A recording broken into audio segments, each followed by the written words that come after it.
You people need to sit down and stop disrupting my flight. The racist flight attendant's voice ripped through the cabin of Delta Flight 1429, harsh and final, aimed at a 69-year-old woman and the 12-year-old child clutching her hand. Margaret Crawford sat frozen in seat 14B, her weathered hands trembling, her heart pounding so hard she could feel it in her throat. Next to her, Keisha pressed against the window, tears streaming down her brown cheeks, her whole body shaking with the kind of fear that comes when you're a child and the adults who are supposed to protect you are the ones making you afraid. They were somewhere over Kentucky, 35,000 feet in the air with nowhere to go, no way to escape. The flight from Detroit to Atlanta had started fine, quiet even. Margaret and Keisha are sitting together, heading to bury Margaret's sister, who passed 3 days ago from a stroke. Keisha had her coloring book out, trying to stay occupied, trying to be good the way she always tried to be good because she still remembered the foster homes, still had nightmares about being sent back, still asked every single night if Mama Margaret was going to keep her. Then Keisha's hands started shaking. Not from misbehavior, not from being disruptive, but because the child had anxiety, had been prescribed medication she took every morning, and today the anxiety was winning. Her hands trembled as she tried to color, and twice her crayon box slipped off the tray table, crayons scattering into the aisle, rolling under seats, bright colors against dark carpet. The first time it happened, Margaret had apologized softly, bent down to gather them, her old knees protesting as she crouched in the cramped space. The man in 13B had sighed loudly, commenting on controlling children. The second time, 20 minutes later, when Keisha's shaking hands knocked the box again, the flight attendant Derek Miller had appeared, his face already set in that expression that said he'd decided they were a problem before he'd even heard what happened. "You need to put those away," he'd said, his tone sharp. "You're disturbing other passengers." "She has anxiety," Margaret had explained gently, keeping her voice low and respectful the way she'd learned to do in 40 years of teaching, 40 years of navigating spaces where being a black woman meant you had to be twice as careful, twice as polite. "She's doing her best." The crayons just slipped. "Then maybe she's not ready to fly," Derek had shot back and walked away before Margaret could respond. Now, the third time, when Keisha's trembling fingers sent the crayon box tumbling again, Derek had stormed back down the aisle like a man who'd been waiting for an excuse. And the words that came out of his mouth were sharp as broken glass, loud enough that passengers 4 rows up turned to stare. "I don't care what her problem is. This is the third time she's made a mess in my aisle. You people need to learn to control your children or stay home. You people." Those 2 words hung in the recycled air like poison, and every black passenger on that plane heard exactly what they meant. Margaret felt the blood drain from her face, felt decades of dignity and hard-won respect crumbling under the weight of those 2 words. "Sir, she has a medical condition," Margaret said, her voice steady even though her hands were shaking now too. "She's not trying to cause trouble. We're on our way to my sister's funeral. Please, we need to get to Atlanta." "Should have thought about that before you brought a disruptive child on my aircraft," Derek said, his voice getting louder, feeding off his own authority. "We're making an unscheduled stop in Louisville, and you're both getting removed from this plane."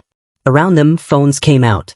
Passengers started recording, documenting, and watching this elderly woman and frightened child being threatened with removal, but nobody said a word. Nobody stood up. Nobody told Derek he was being cruel, excessive, wrong. They just filmed and watched and stayed silent the way people do when it's not happening to them, when speaking up might make them uncomfortable.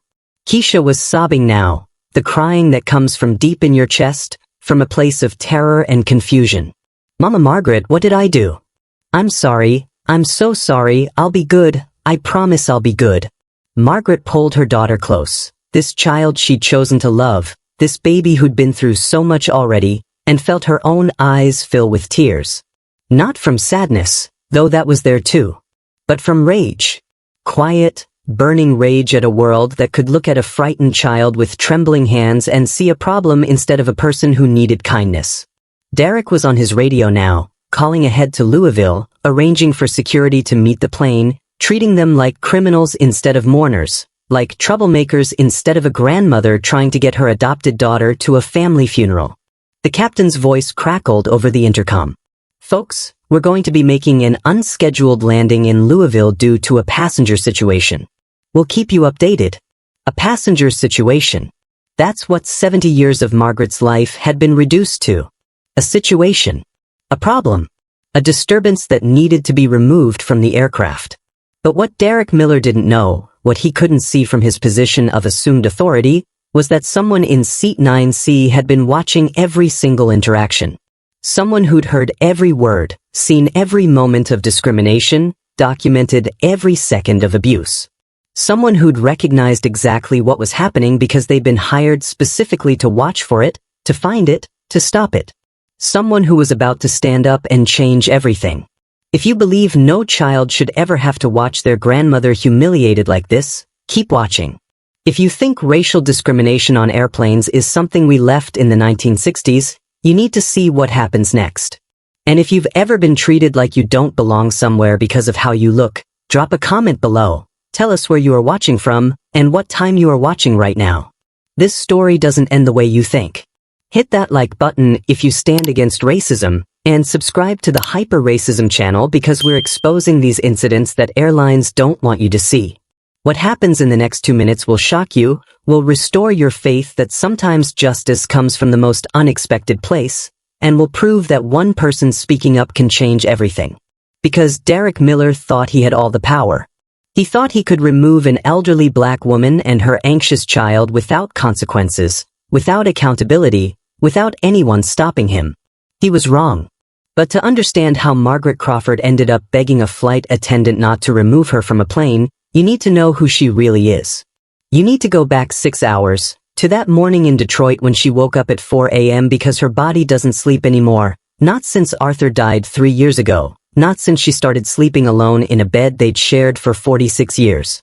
Margaret Crawford is 69 years old, born in 1955 in Birmingham, Alabama, the year before the bus boycotts, the daughter of a seamstress and a janitor who believed education was the only way their children would escape the limitations white society tried to impose. She became a teacher in 1976, started in Detroit public schools when the city was still reeling from white flight, when buildings were crumbling and budgets were shrinking, but children still needed someone to believe in them. For 40 years, she taught 3rd grade at Booker T. Washington Elementary on the East Side. 40 years of arriving early and staying late, of buying school supplies with her own money, of attending students' funerals when gang violence stole them too young, of loving children that society had already written off. She'd raised 7 kids of her own, 3 biological and 4 foster children who became hers in every way that mattered. Her house was always full of noise and love and the smell of whatever she was cooking, her door always open to children who needed a safe place. She'd marched in Detroit in 1967 during the uprising that white folks called riots. She'd registered voters in the 70s. She'd tutored children for free every Saturday for 4 decades.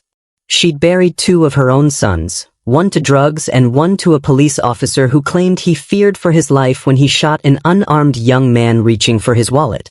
She'd survived all of it with her dignity intact, with her faith unshaken, with her belief that the world was slowly, painfully, getting better. Then last year, at 68 years old, she'd adopted Keisha from the foster system. Keisha had been 9, had already been through 3 placements, had learned not to unpack her suitcase completely because she'd just have to pack it again when they sent her back. But Margaret had looked at this anxious, brilliant, damaged little girl and seen herself 50 years ago, seen a child who needed someone to fight for her the way her own parents had fought. It had taken a year, but Keisha had finally started to believe she could stay. Had started calling Margaret Mama Margaret instead of Miss Crawford. Had stopped asking every night if Margaret was going to send her back. Had begun to bloom, this child who loved to draw and was teaching herself to code from library books, who got straight A's and volunteered to help younger kids, who was so desperate to be good that it broke Margaret's heart. They had a routine now. Every Sunday, they baked cookies together. Every night, Margaret read to Keisha even though she was 12 and could read herself, because Keisha said it made her feel safe. Every morning, Margaret braided Keisha's hair and told her she was beautiful, brilliant, worthy of every good thing the world had to offer. That morning, that Tuesday morning when Margaret's sister Carol died of a stroke in Atlanta, they'd gotten ready together in the pre-dawn darkness. Margaret had packed their black dresses for the funeral, had made sure Keisha took her anxiety medication, had triple-checked their boarding passes even though she'd already checked them a dozen times the night before. In the taxi to the airport, Keisha had been quiet, processing, her hands already starting to shake the way they did when she was nervous. Margaret had held those trembling hands and told her about Aunt Carol, about how she'd been part of the freedom rides in the 60s, how she'd taught Margaret to be brave, to stand up even when standing up was dangerous. "You come from a long line of strong women," Margaret had told Keisha. "Your great Aunt Carol, your Mama Margaret, and now you. We don't back down. We don't let anyone make us small." Check-in had been fine. The agent had been polite, efficient, had wished them safe travel, and expressed condolences for their loss. Security had been normal. The TSA officer had been patient with Margaret's slow movements as she removed her shoes, had smiled at Keisha, and had complimented her backpack. At the gate, they'd sat together, Keisha coloring in her book, Margaret reading her Bible, both of them quiet with grief and exhaustion. Boarding had been smooth.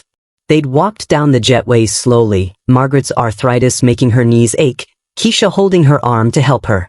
They'd found their seats, 14A and 14B, middle of economy in an older aircraft with cramped rows and overhead bins already stuffed full. A businessman in 13B had barely looked up from his laptop when they settled in. A young family with toddlers was across the aisle, the parents already looking exhausted. The first flight attendants they'd encountered had been lovely. A young woman named Sarah had helped Margaret lift her carry-on into the overhead bin, had brought Keisha a coloring book and crayons from the kids' activity kit, had smiled warmly and told them she hoped they'd have a comfortable flight. But then Derek Miller had walked past during boarding, had paused at their row, had looked at them with an expression that made Margaret's stomach tighten with old, familiar dread. It was a look she recognized from Birmingham in the 60s, from Detroit in the 70s, from every moment in her 70 years when someone had looked at her brown skin and decided they knew everything about her worth. He'd asked to see their boarding passes. Sarah had already checked them, had already confirmed their seat assignments, but Derek had asked again. Margaret had handed them over with a polite smile, had said yes, sir, and thank you, sir, the way her mama had taught her, the way she'd learned to navigate white authority. Derek had examined the passes longer than necessary, had looked at them, then at the passes, then at them again, like he was trying to find proof of fraud. Finally, he'd handed them back without a word and walked away, but not before Margaret saw him shake his head slightly, saw him exchange a look with the flight attendant at the front galley. That was the first sign. The first indication that this flight wasn't going to be like all the others Margaret had taken in her life. Despite her 70 years, her 4 decades of service, her lifetime of dignified navigation through a world that didn't always welcome her, she was about to be reduced to 2 words she'd heard too many times before. "You people." After takeoff, about 30 minutes into the flight, Keisha had asked to use the bathroom. Margaret had pressed the call button to make sure it was safe to unbuckle. Derek had appeared, and when Keisha asked if she could go to the lavatory had sighed heavily, had said loudly enough for nearby passengers to hear that maybe next time they should make sure to go before the flight. Keisha had flinched at his tone, had apologized, had that look in her eyes that said she was wondering if she'd done something wrong, if she was being bad, if this was the kind of thing that made families send you back. When she returned from the bathroom, Derek had been standing by their row, arms crossed, blocking the aisle. He'd moved aside with exaggerated slowness, had watched Keisha climb back into her seat like he was waiting for her to mess up, to give him a reason. That's when Keisha had gotten out her coloring book, had tried to distract herself from the anxiety building in her chest, had tried to be good, be quiet, be invisible the way foster children learn to be. And that's when her trembling hands, shaking from medication and nervousness and grief, had knocked her crayon box into the aisle for the first time.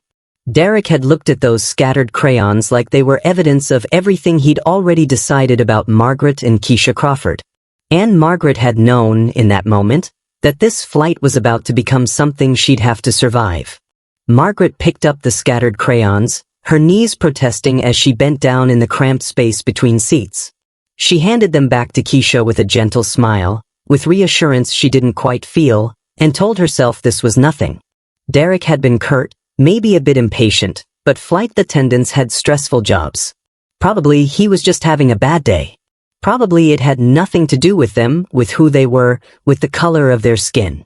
She wanted to believe that. After 70 years, after a lifetime of navigating discrimination, Margaret Crawford still wanted to believe that sometimes a look was just a look, a tone was just a tone, that not everything was about race. But then the beverage service started, and Margaret's hope died quietly.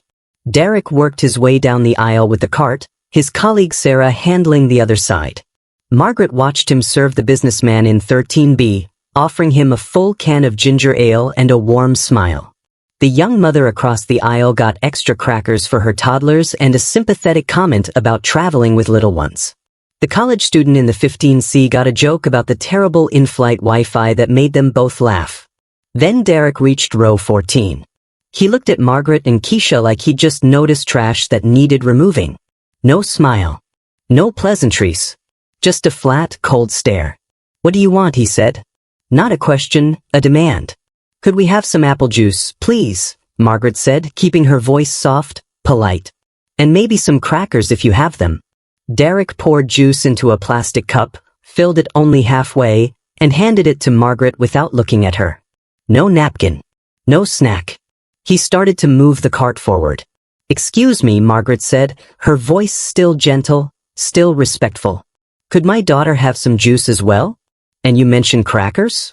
Derek sighed, the kind of long-suffering sigh that says you're being unreasonable, demanding, difficult. He poured another half cup of juice, slapped down 2 packets of crackers that were meant to come with cheese, but he didn't include the cheese. Then he moved on to row 15, where he gave a white elderly woman a full can of soda, extra snacks, and asked if there was anything else he could get for her. The contrast was impossible to miss. Keisha looked up at Margaret with confused eyes, with that expression that said she was trying to understand why they were being treated differently, why the nice lady behind them got smiles and they got sighs. "It's okay, baby," Margaret whispered. "Just drink your juice." But it wasn't okay. And over the next hour, it got worse. Margaret pressed the call button because Keisha needed to use the bathroom again. The anxiety medication always made her need to go more frequently. The call light stayed on for 15 minutes. Margaret could see Derek at the front galley, chatting with another flight attendant, laughing about something, completely ignoring the illuminated button above row 14. Finally, Sarah came back, apologetic, asking what they needed. When Keisha said she needed the restroom, Derek appeared from nowhere, his face tight with irritation. "Again? You just went 30 minutes ago." "She has anxiety," Margaret explained, keeping her voice low because she didn't want to embarrass Keisha, didn't want other passengers staring. "The medication makes her need to use the facilities more often. I'm sorry for the inconvenience." "Maybe she shouldn't be flying if she has medical issues," Derek said, loud enough that the businessman in 13B looked up from his laptop. "Maybe you should have thought about that before getting on a plane." Margaret felt heat rise in her cheeks, felt that old familiar shame that came from being made to feel like a burden, like a problem, like someone who didn't belong. "Sir, my daughter has every right to use the bathroom. We're not asking for anything unreasonable." Derek stared at her for a long moment, his jaw working like he was chewing on words he wanted to say but couldn't quite justify saying. But this is the last time. I don't want to see that call button again this flight." Keisha scurried to the bathroom, her hands shaking worse now, her eyes wet with tears she was trying not to shed. Margaret watched her go and felt something crack inside her chest, that protective mama bear instinct that made her want to stand up and demand Derek treat her child with respect, demand he stop acting like their very existence was an inconvenience. But she didn't stand up. She didn't make a scene. Because she'd learned in 70 years that making a scene when you're black meant you became the aggressor, the problem, the one who got removed while everyone else nodded and agreed you were being unreasonable. Around them, other passengers were noticing. An older white woman in 15D kept glancing over with an expression that might have been sympathy or might have been pity. A young man in 12A had his phone out, seemed to be recording, but he didn't say anything, didn't intervene, just documented like that was enough. The businessman in 13B pressed his call button. Derek appeared within 30 seconds, all smiles. "And how can I help you, sir?" The man asked for a pillow and a blanket and another drink, and Derek provided all three with warmth and efficiency that made Margaret want to scream. Have you ever been in a situation where you knew someone was treating you unfairly, but you felt powerless to stop it? Drop a comment if you've experienced discrimination like this. How did you handle it? When Keisha came back from the bathroom, Margaret helped her settle in, gave her the coloring book, and tried to create a bubble of safety in this increasingly hostile environment. For 20 minutes, they had peace. Keisha colored carefully, her hands still shaking but focused on staying inside the lines, on being good, on not causing trouble. Then her crayon box slipped again. Just bumped off the edge of the tray table, crayons scattering into the aisle in a cascade of bright colors against dull gray carpet. Margaret's heart sank. She knew before she even bent down to pick them up that Derek was going to make this into something bigger than it was, going to use this as the excuse he'd been looking for. And she was right. Derek appeared like he'd been waiting for this moment, like he'd been hovering nearby just hoping they'd give him a reason. He stood over them, arms crossed, face red with what looked like genuine anger but was probably just prejudice finally permitted to show itself. "That's it," he said, his voice carrying across the entire economy section. "That's the third time you've disrupted this cabin. I warned you. I gave you chances. But you clearly can't follow the basic rules of airline travel." "Sir," Margaret started, her voice shaking now, her hands trembling as she gathered crayons. "My daughter has a medical condition. She's not trying to cause problems." The crayons just slipped. "I don't care about excuses," Derek cut her off. "You've been nothing but difficult this entire flight. Demanding extra service, using the bathroom constantly, dropping things in the aisle. Other passengers have complained." That was a lie. Margaret had seen the faces around them, had seen sympathy and discomfort, but no one had complained except maybe the businessman in 13B who'd sighed when they first sat down. "No one has complained," Margaret said, and she heard her voice getting stronger, heard 40 years of teaching difficult students giving her courage. "You're treating us unfairly, and we both know why." The words were out before she could stop them, before she could remember all her training about staying quiet, about not making waves, about surviving by not challenging white authority directly. Derek's face went from red to purple. "Are you accusing me of something? Are you really going to play that card right now?" "I'm saying that you've treated us with disrespect from the moment we boarded," Margaret said, and she was standing now, all 5 feet 4 inches of her, 70 years old and tired of bending. "You've ignored our call button. You've given us inferior service. You've made my daughter feel unwelcome on a flight we paid for, on a trip to bury my sister. And yes, I believe it's because we're black." The cabin went completely silent. Every passenger within hearing distance had stopped whatever they were doing, were watching this confrontation unfold, and were holding their breath to see what would happen when a black woman finally said out loud what everyone could see was happening. Derek pulled out his radio, his hand shaking with rage. "Captain, this is Derek in economy.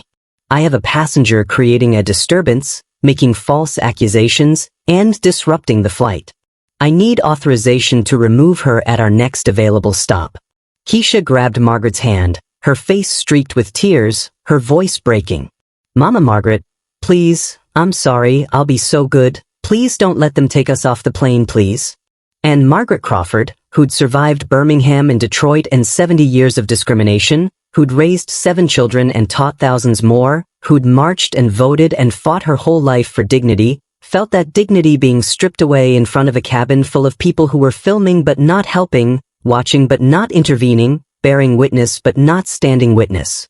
The captain's voice crackled over Derek's radio. "Proceed with removal protocol. We'll land in Louisville in 20 minutes." Derek looked down at Margaret with something like triumph in his eyes, like he'd won, like he'd put her back in her place.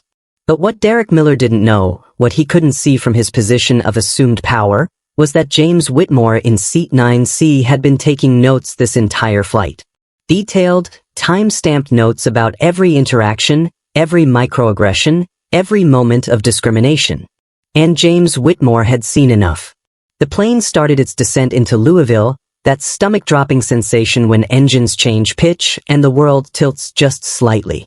Margaret felt it in her bones, felt gravity pulling her toward consequences she'd done nothing to earn, toward humiliation she'd spent 70 years trying to avoid. Derek stood in the aisle broadcasting their shame to the entire cabin, his voice loud and official, performing his authority for an audience that watched but didn't challenge. Ladies and gentlemen, we're going to be making an unscheduled stop due to a disruptive passenger situation. I apologize for the delay to your travel plans. We take safety very seriously on this airline, and when passengers refuse to follow crew instructions and create disturbances, we have no choice but to remove them. Disruptive. Disturbance. Refuse to follow instructions. Every word was a lie wrapped in procedure, discrimination dressed up as policy, racism hiding behind the language of safety and rules. Margaret stood in the aisle now, Keisha pressed against her side, both of them shaking, both of them trapped with nowhere to go.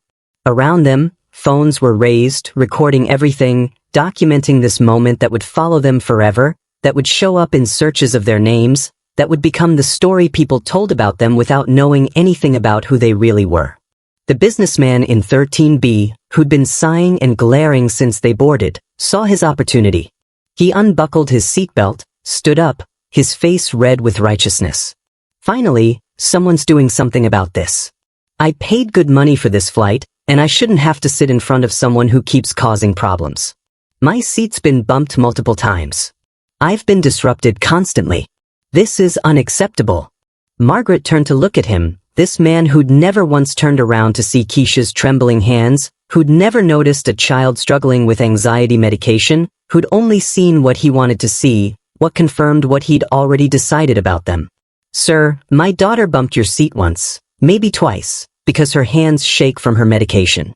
She has anxiety. She's 12 years old and we're going to a funeral.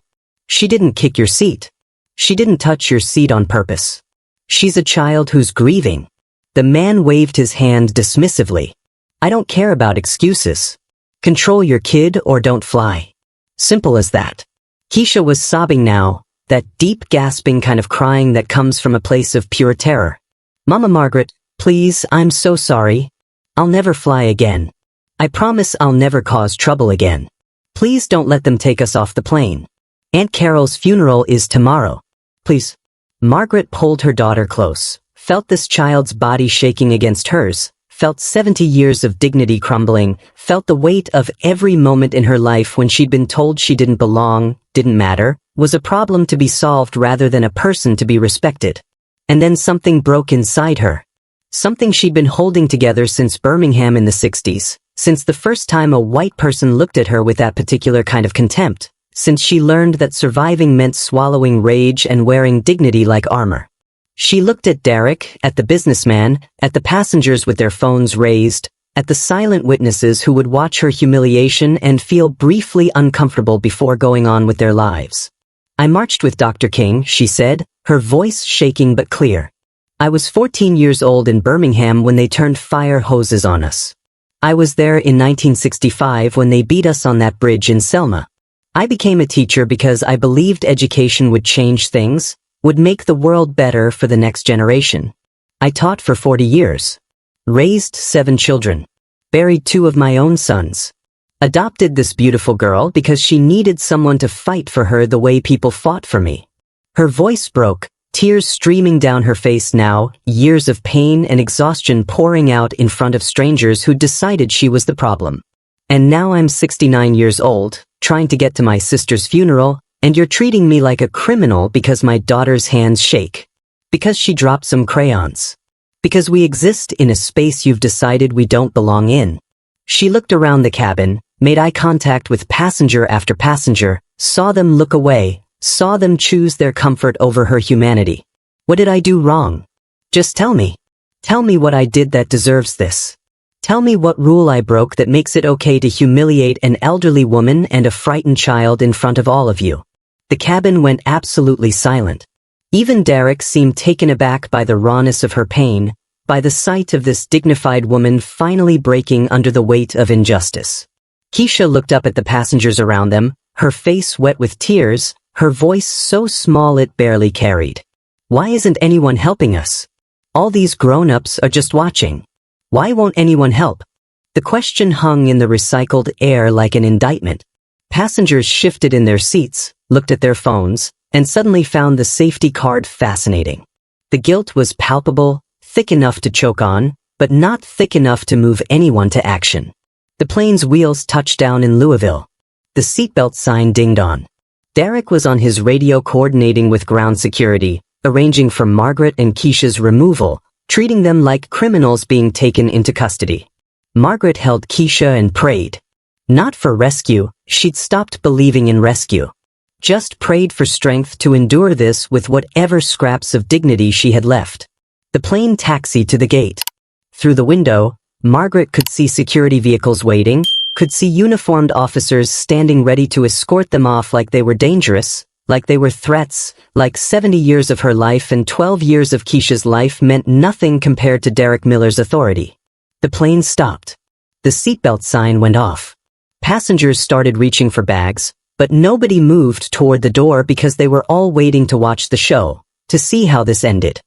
Derek moved to unbuckle Keisha from her seat. "Ma'am, you need to gather your belongings. Security is waiting to escort you off the aircraft." That's when the first-class curtain parted. Footsteps, confident and quick, moving down the aisle toward economy. Margaret didn't even look up. Couldn't bear to see one more person watching her humiliation. But then a voice cut through the cabin. Male, young, carrying authority but also barely controlled rage.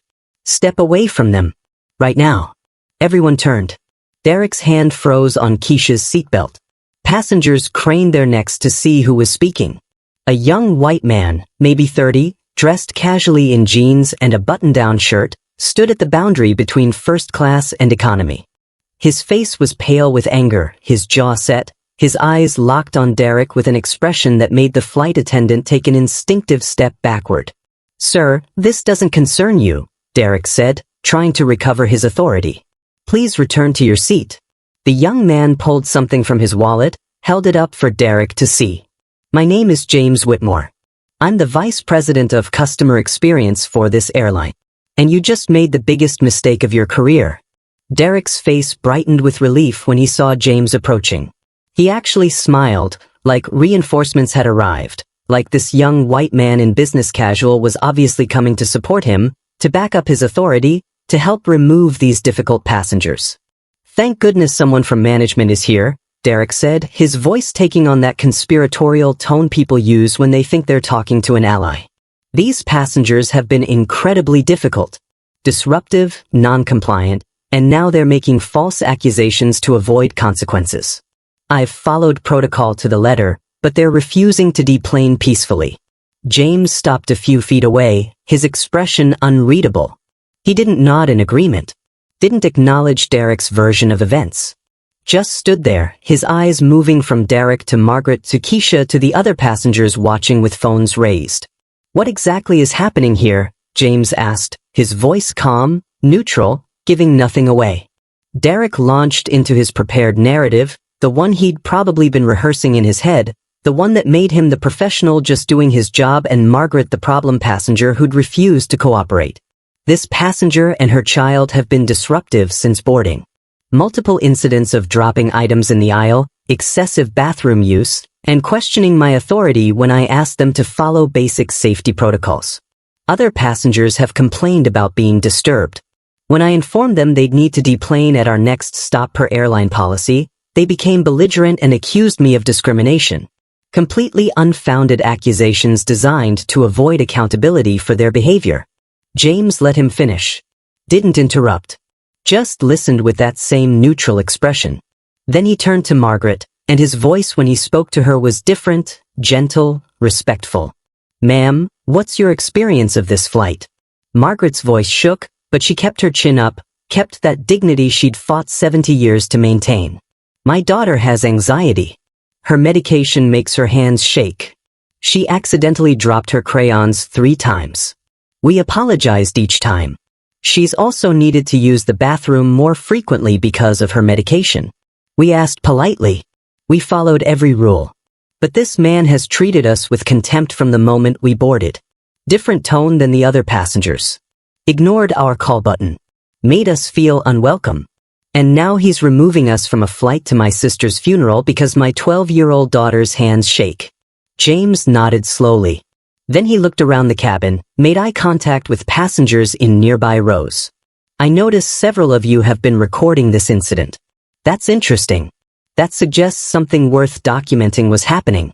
Did anyone else witness what occurred on this flight? There was a pause, that moment when people have to decide whether to get involved, whether to risk discomfort for the sake of truth.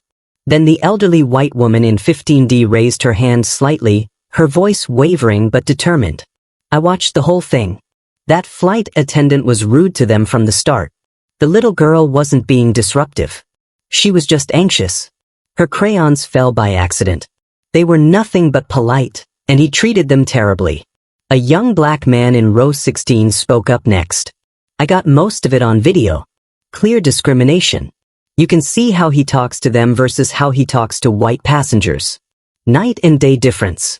Other voices joined in. Passengers who'd been silent suddenly finding courage now that someone with authority was actually listening.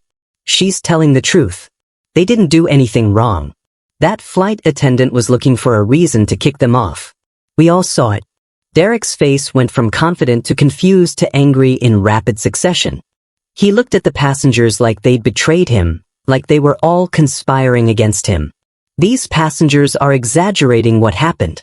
They're seeing what they want to see. I treat everyone the same. I don't see color. I was responding to disruptive behavior, nothing more. If you let passengers play the race card every time they face consequences for their actions, we lose all authority to maintain order on aircraft. James's expression hardened. The race card. Interesting phrase. Tell me, how many years have you been a flight attendant?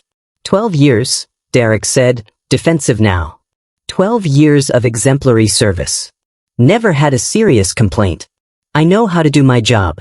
And in those 12 years, how many passengers have you had removed from aircraft for dropping crayons? Derek's mouth opened, closed. That's not, you're twisting what happened. It wasn't about the crayons. It was about the pattern of behavior, the refusal to comply, the attitude. The attitude, James repeated, of a 69-year-old retired schoolteacher and her 12-year-old adopted daughter who's grieving her great-aunt. That attitude. The one where she politely asked why she was being treated differently from white passengers. Derek's face flushed red. Who are you? You can't just come back here and question my authority without identifying yourself.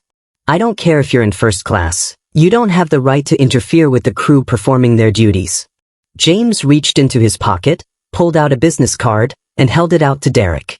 The flight attendant took it with shaking hands, looked at it, and the color drained from his face so fast he looked like he might faint. The card was simple, professional.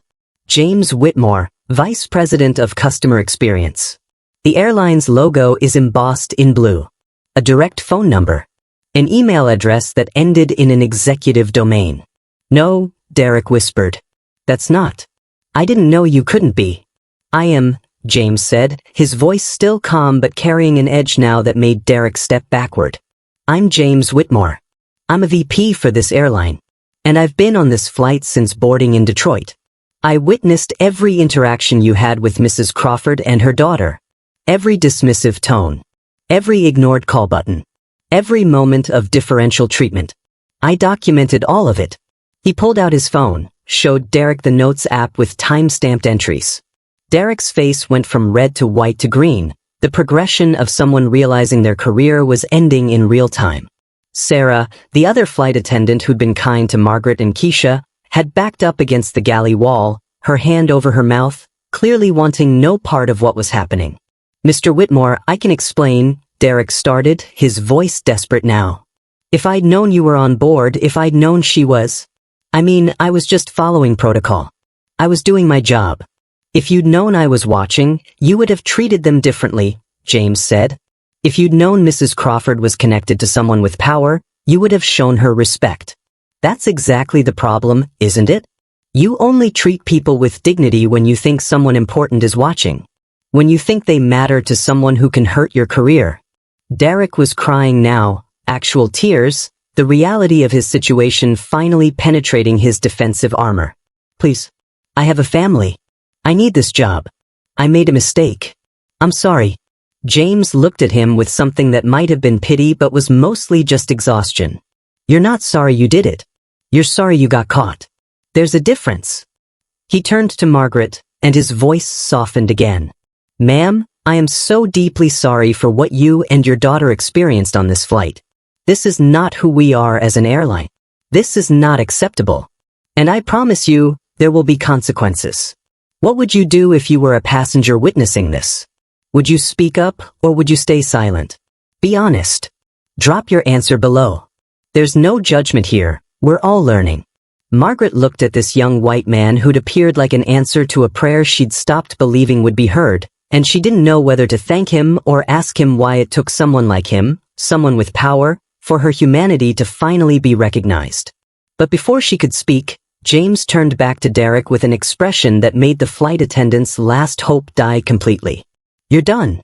Off this aircraft. And when we land in Atlanta, because yes, Mrs. Crawford and her daughter are continuing to their destination, you'll be meeting with me and HR. Your career as a flight attendant is over." Derek stared at the business card like it might change if he looked at it long enough, like the words might rearrange themselves into something less devastating. His hands were shaking, his face cycling through emotions too fast to name. Disbelief. Or desperate hope that this was somehow a mistake. James Whitmore stood in the aisle, waiting, letting Derek process what was about to happen to his career, his reputation, his life as he knew it. Then James turned to face the entire economy section, his voice carrying clearly, making sure every passenger could hear, making sure this moment would be witnessed and remembered and understood. "My name is James Whitmore. I'm the Vice President of Customer Experience for this airline. That means I'm responsible for making sure every passenger on every flight we operate is treated with dignity and respect. It means I oversee policies, procedures, training, and crew conduct. And 4 times a year, I fly undercover in economy to see what actually happens on our aircraft when crew members think nobody important is watching." The cabin erupted in gasps, murmurs, passengers turning to each other with wide eyes. Someone said, "Oh my God," loud enough to carry. Someone else started clapping, but stopped when they realized no one was joining them. Derek stood frozen like someone had hit pause on his life. Other flight attendants, including Sarah, backed away from him slowly, distancing themselves physically from the disaster unfolding in front of them. Margaret looked at James with an expression of stunned disbelief, her hands still holding Keisha's, both of them trying to process this sudden reversal. "Wait," she said softly. "You're a vice president? You were watching this whole time?" James's expression flickered with something that might have been guilt. "I was. And I'm deeply sorry I didn't intervene sooner. I wanted to document the full pattern of behavior. But that's not an excuse. I should have stopped this earlier. I should have spared you and your daughter this trauma." He turned back to Derek, and his voice hardened again, became the voice of someone used to making decisions that affected thousands of people's lives. "Let me be very clear about what I witnessed today. I saw you treat Mrs. Crawford and her daughter differently from every other passenger in this section. I saw you serve white passengers with warmth and efficiency while treating them with contempt. I saw you ignore their call button for 15 minutes while responding to others within seconds. I saw you question their right to be on this flight, to use the bathroom, to occupy space they paid for. I saw you escalate a non-situation, a child's trembling hands dropping crayons, into a public humiliation designed to put them in their place." His voice was still calm but cutting, each word landing like a gavel. "And do you know what the worst part is? It wasn't what you said, though that was bad enough. It was what you assumed. You saw a black elderly woman and her adopted black daughter, and you decided before they'd done anything, before they'd given you any reason, that they didn't belong here. You saw skin color and made judgments about worthiness, about behavior, about whether they deserved basic courtesy. You decided they were problems waiting to happen, and then you made sure that's exactly what they became." The cabin was absolutely silent except for James's voice, passengers holding their breath, bearing witness to accountability happening in real time. That's not airline policy. That's prejudice. That's discrimination. And it has absolutely no place on my aircraft or in my company. Derek's voice came out strangled, desperate. "Sir, I didn't mean it wasn't about race. I swear I don't see color. I treat everyone the same. I was just following procedure. I was concerned about safety, I thought." "You thought what?" James cut him off. You thought a 69-year-old retired schoolteacher and a 12-year-old child with anxiety were safety threats? You thought crayons falling in the aisle 3 times over 2 hours constituted grounds for removal? Or did you think that these particular passengers, these black passengers, didn't deserve the same patience and understanding you'd shown to every white passenger in this section? I was just doing my job, Derek said, and he was crying openly now, his career crumbling in front of an audience with cameras running.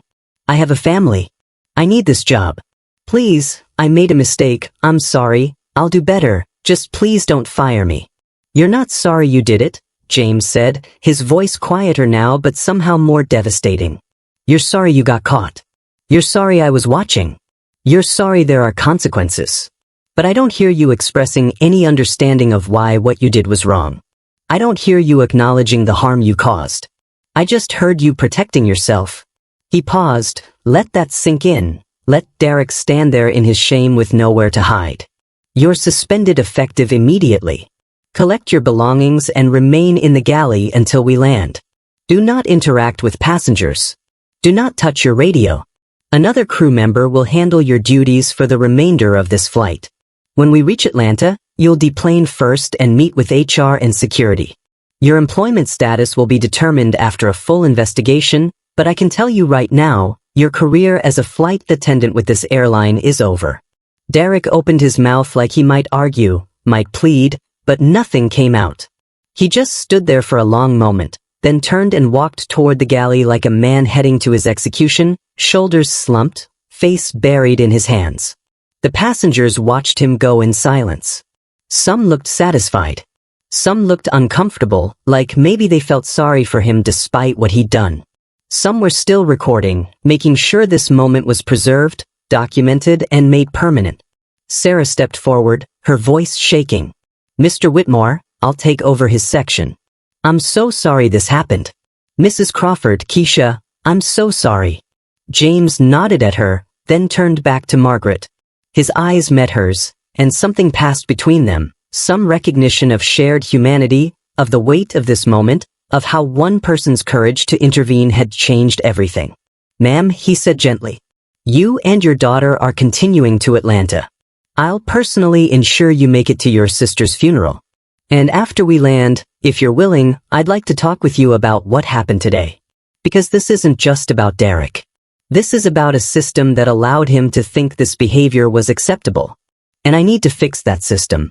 Margaret's voice when she spoke was thick with emotion, with relief and exhaustion and 70 years of carrying burdens she shouldn't have had to carry. Why did you wait so long? Why did you let it get this far before stepping in? James's face showed real pain at the question. Because I wanted documentation. Evidence. A pattern I could use to prove this wasn't just one bad moment but systemic behavior. But you're right to be angry about that. My documentation came at the cost of your dignity, your daughter's trauma. That was wrong. I'm sorry. Margaret looked at this young white man who'd just upended someone's life to protect hers, and she didn't know whether to thank him or tell him that his apology couldn't undo what Keisha had witnessed, what Keisha would carry forward, what Keisha now knew about the world. But before she could respond, Keisha tugged on her hand and asked the question that broke everyone's heart. Mama Margaret, does this mean we get to go to Aunt Carol's funeral? Does this mean we're not bad anymore?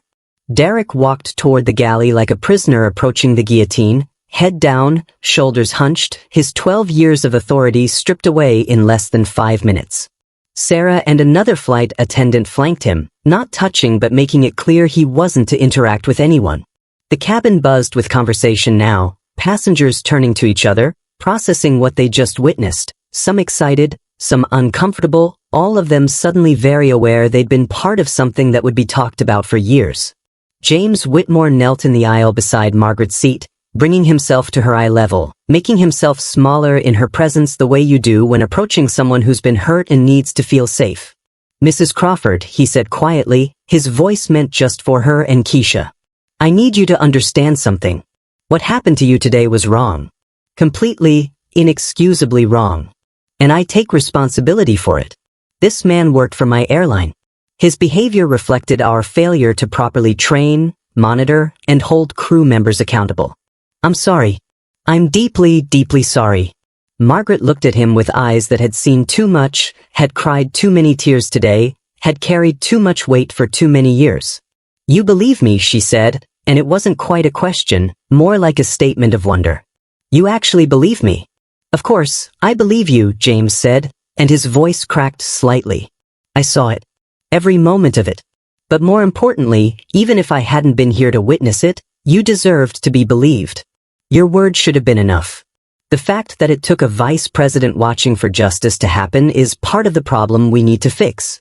Margaret's eyes filled with fresh tears, but these were different, not the tears of humiliation and fear from before, but something else, something like release.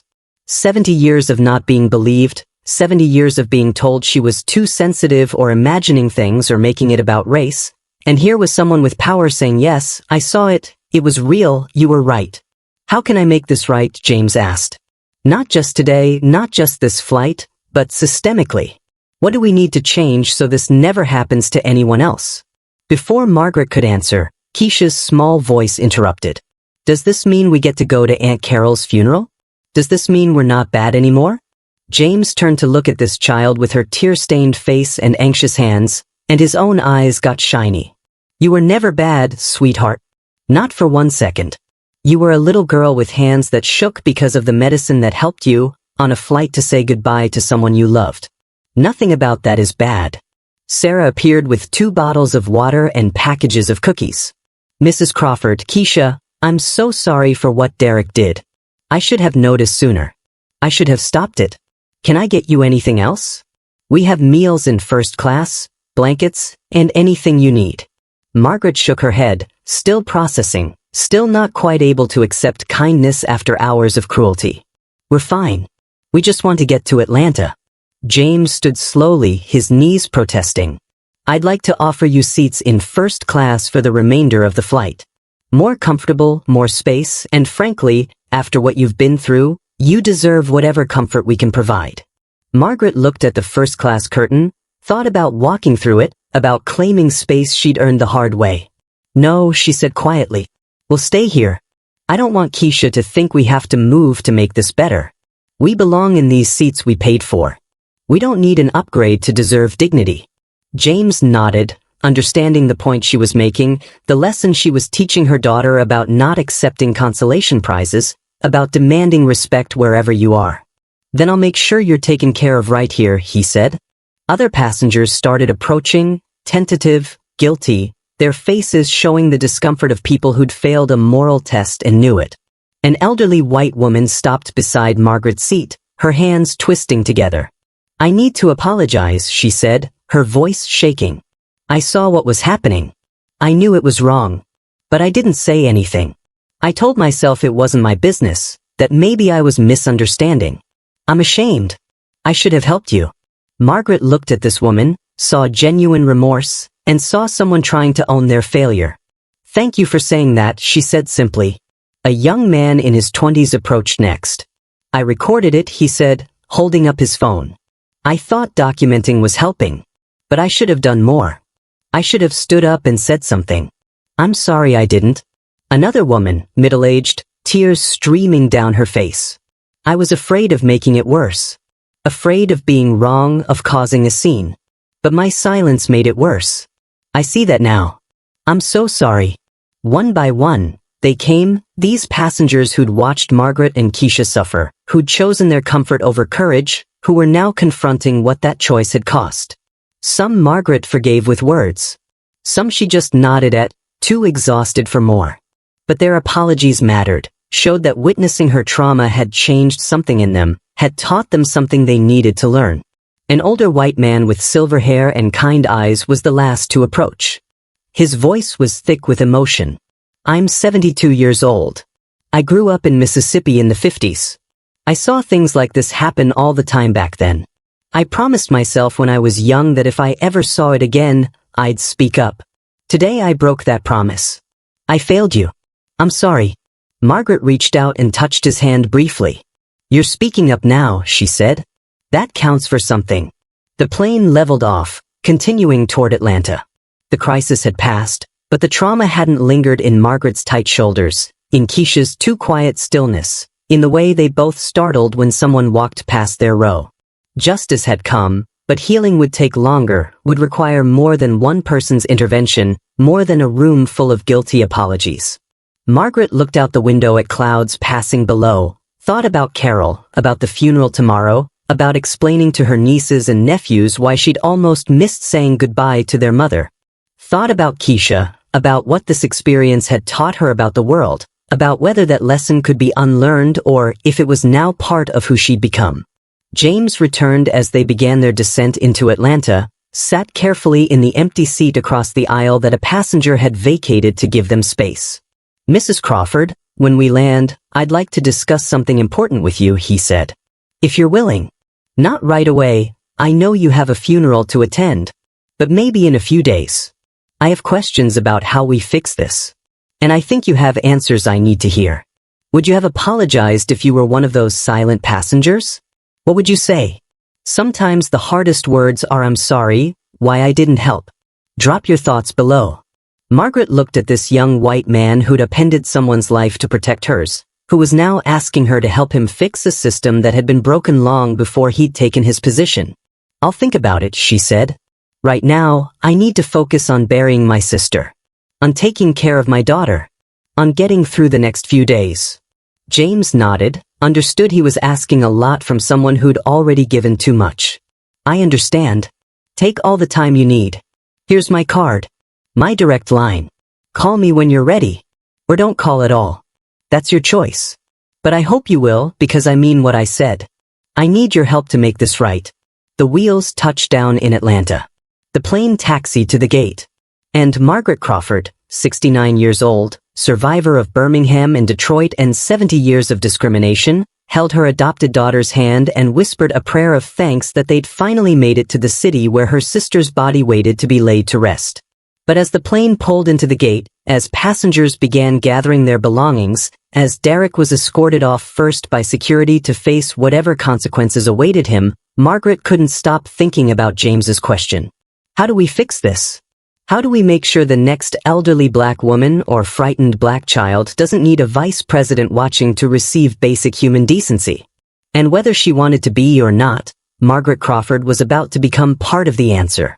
The plane emptied slowly, passengers filing past row 14 with new awareness, some stopping to touch Margaret's shoulder gently, to tell Keisha she was brave, to say things they should have said hours ago. A woman pressed a piece of paper into Margaret's hand with her phone number and the words "Call me if you need anything."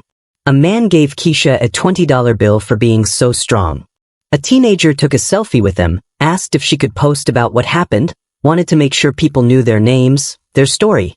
James waited while the cabin cleared, standing in the aisle near Margaret and Keisha, giving them space but staying close, protective now in a way he should have been from the beginning. When the last passenger had gone, when it was just the three of them and Sarah cleaning up in the background, he sat down in the empty row across from them. "Can I tell you why I was on this flight today?" he asked. "Why do I fly economy unannounced 4 times a year, even though I have a corner office and my own parking spot and the authority to fly private if I wanted to?" Margaret looked at him with tired eyes that said she'd heard a lot of well-meaning speeches in her life, but go ahead, she'd listen to one more. "My grandmother was a domestic worker in Charleston, South Carolina," James said. Born in 1932, worked her entire life cleaning white people's houses, raising white people's children, while her own kids came home to an empty house because she had to work double shifts to keep them fed. She died when I was 12, but before she passed, she told me stories. About colored-only water fountains.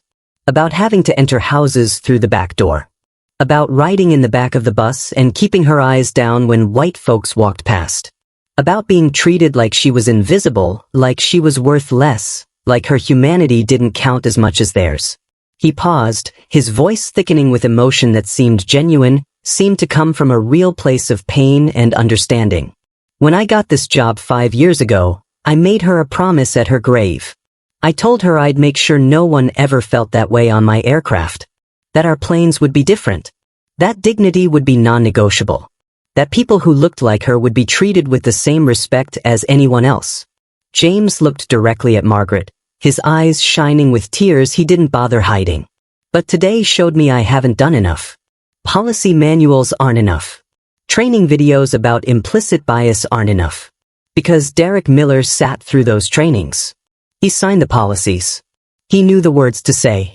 But when it mattered, when he was alone with his prejudices and a black woman and child he thought had no power, he revealed who he really was. Margaret's voice when she spoke was gentle but firm, the voice of someone who'd spent 40 years teaching children hard truths. You didn't fail me. You were here. You helped. That matters. But you're right that it's not enough. Because what about all the times you're not here? What about all the Derek Millers on all the other flights? What about the thousands of people who experience this and never get justice because no vice president happened to be sitting 6 rows back? She shifted in her seat. Keisha pressed against her side, listening to every word, even though she didn't fully understand all of it yet. I'm 69 years old, Margaret continued. I marched in Detroit in 67.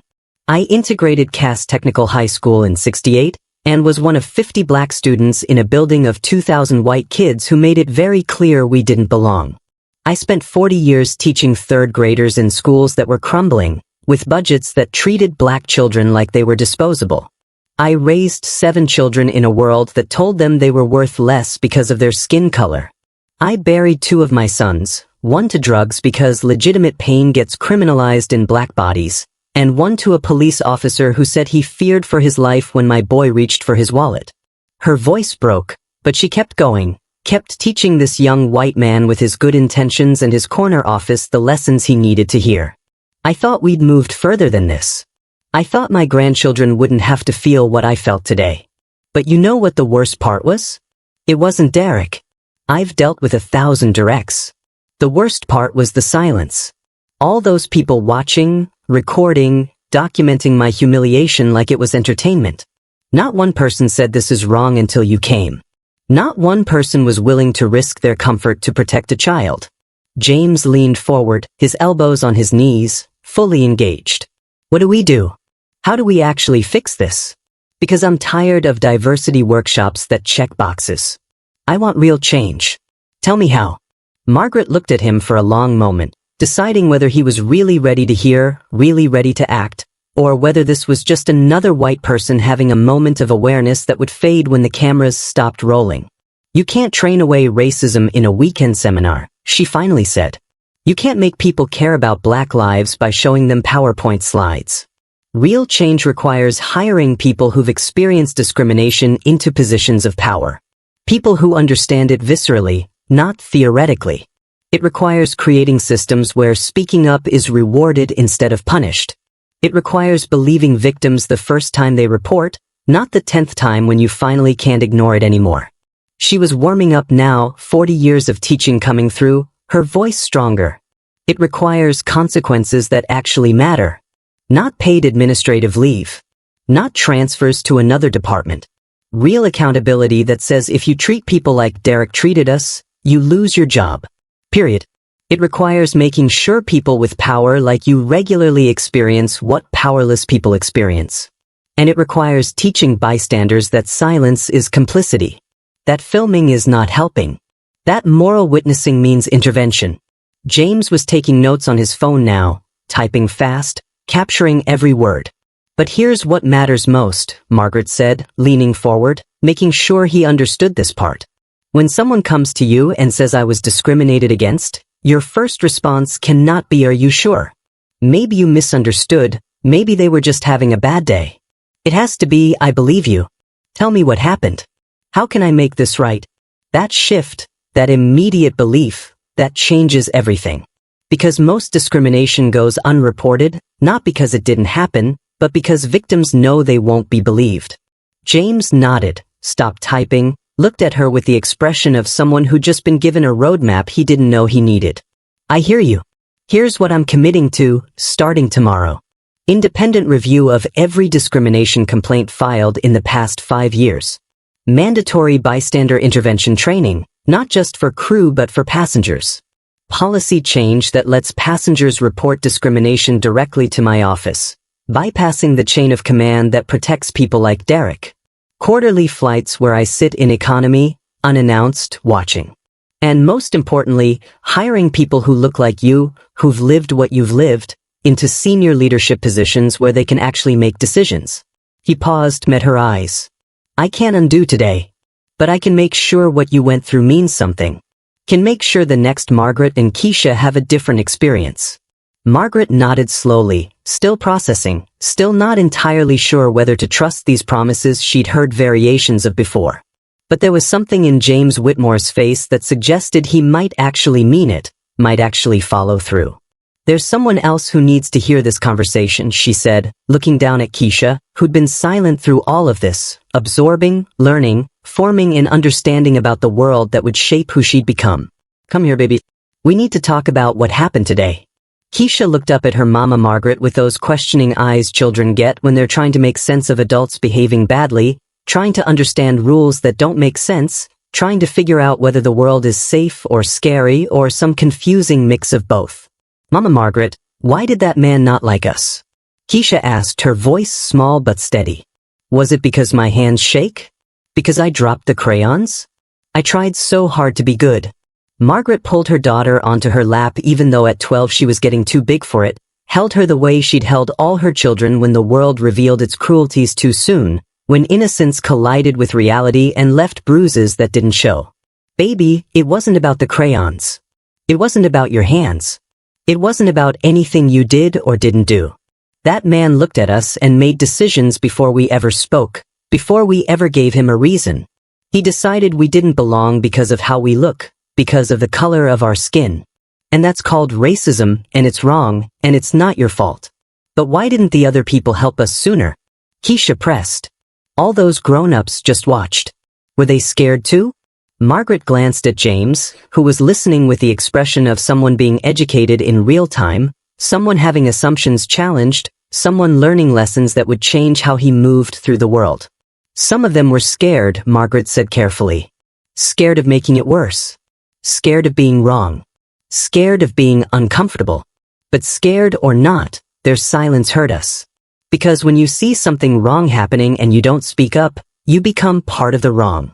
You permit it to continue. Keisha was quiet for a long moment, processing, her analytical mind working through complex moral equations. So Mr. James was brave because he spoke up? Margaret looked at James, saw him shift uncomfortably, saw him recognize that brave wasn't quite the right word for someone who'd watched for hours before intervening, who'd documented trauma instead of preventing it. Mr. James did the right thing eventually, Margaret said. And that matters. But he's still learning too. We're all still learning how to be braver faster, how to speak up sooner, how to not wait until someone with power decides discrimination is worth stopping. James cleared his throat, his voice rough with emotion. She's right, Keisha. I should have stopped it sooner. I told myself I needed evidence, needed documentation, needed to see a pattern. But those were excuses. The truth is, intervening was uncomfortable. Confronting Derek meant making a scene, causing conflict, and using my authority in a public way.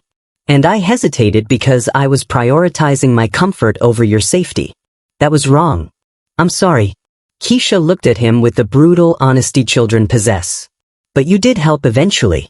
That's better than the people who never helped at all. Out of the mouths of babes, Margaret thought. This child who'd been traumatized was still able to see nuance, able to recognize imperfect action as better than perfect inaction. 3 weeks later, Margaret attended her sister Carol's funeral. Stood in that church in Atlanta surrounded by family who'd heard what happened, who'd seen the videos that had gone viral, who treated her like she'd survived something instead of just taken a flight. She gave the eulogy, talked about Carol's work in the civil rights movement, about her courage, about her belief that the world could change if enough people decided it should. And she thought about Derek Miller, about whether he was sitting somewhere processing what he'd done, whether he was examining his prejudices or just angry about losing his job, whether people could really change or just got better at hiding who they'd always been.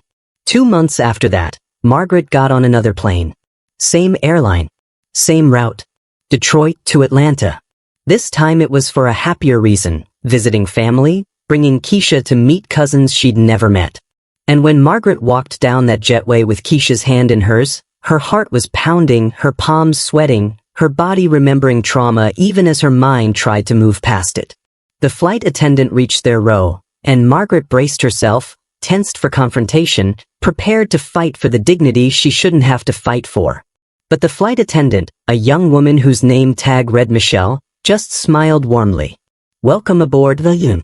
Can I help you with your bag? Let me get that for you. And you must be Keisha. I love your backpack. Is that Spider-Man?" Keisha nodded shyly. "He's my favorite." "Mine too," Michelle said with a genuine smile. "If you need anything during the flight, you just press that button right there, okay? We're here to help. Normal. Respectful. Human. The way it should have been the first time."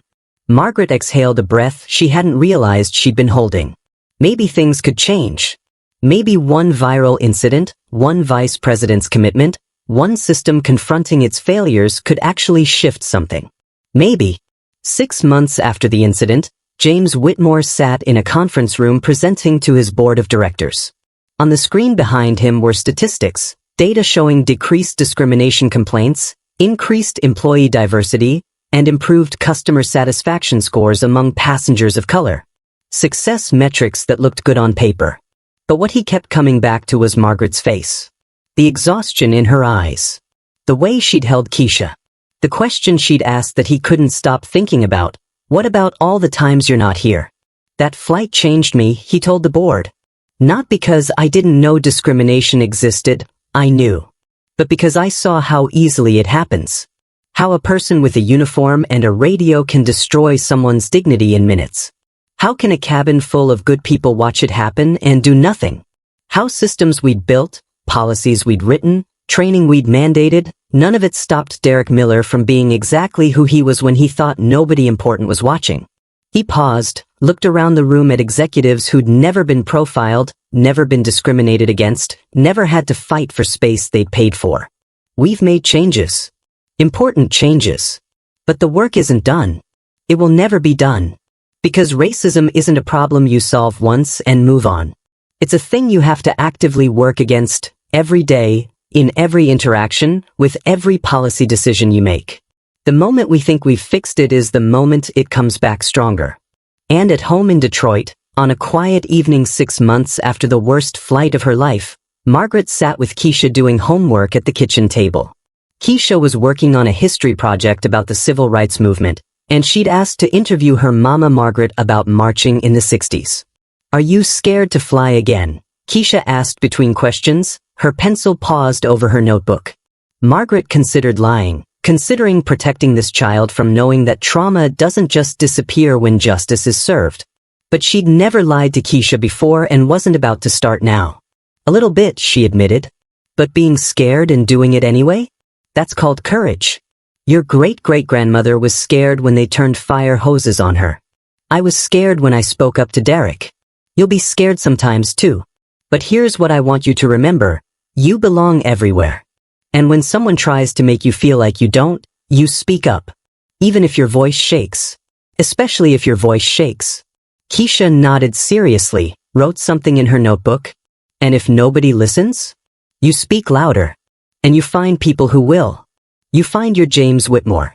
You find your witnesses. You document everything. You tell your truth until someone hears it.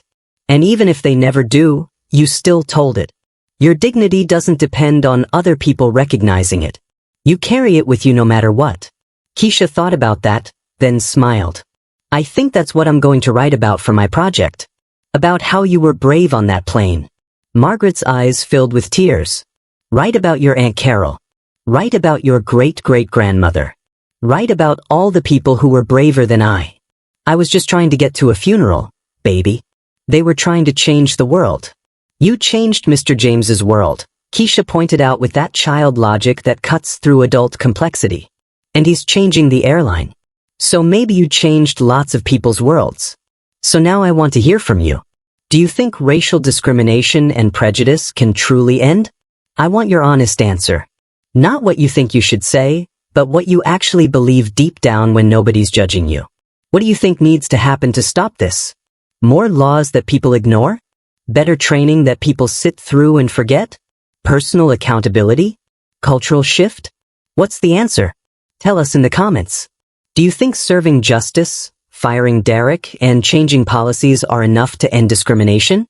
Or is something deeper required? Something that changes hearts and not just behavior? Here's the hardest question, and I want you to really think about it. Have you ever stayed silent when you witnessed discrimination? What stopped you? Was it fear? Discomfort? Not wanting to make a scene? And what would it take for you to speak up next time? What would need to change in you or around you for you to be the person who intervenes instead of the person who films? Drop your answers in the comments. I'm reading every single one. No judgment here. Just an honest conversation about how we do better. And if you want racism to become a thing of the past in our country and world at large, if you want to be like Margaret Crawford, someone who speaks truth even when it's terrifying, someone who turns pain into purpose, someone who educates the next generation about dignity and courage, then like this video right now. Subscribe to the Hyper Racism channel because we're not just telling stories here. We're documenting a movement. We're creating a record that says we saw, we witnessed, and we refused to stay silent. Share this video with someone who needs to hear it, with someone who works in customer service, with someone raising children who need to understand both the reality of discrimination and the power of speaking up, with someone who's ever felt invisible, unheard, dismissed because of how they look. Every share is an act of resistance. Every comment is a testimony. Every subscription says this matters, these stories matter, these lives matter. Because discrimination thrives in silence. Your voice matters. Speak up.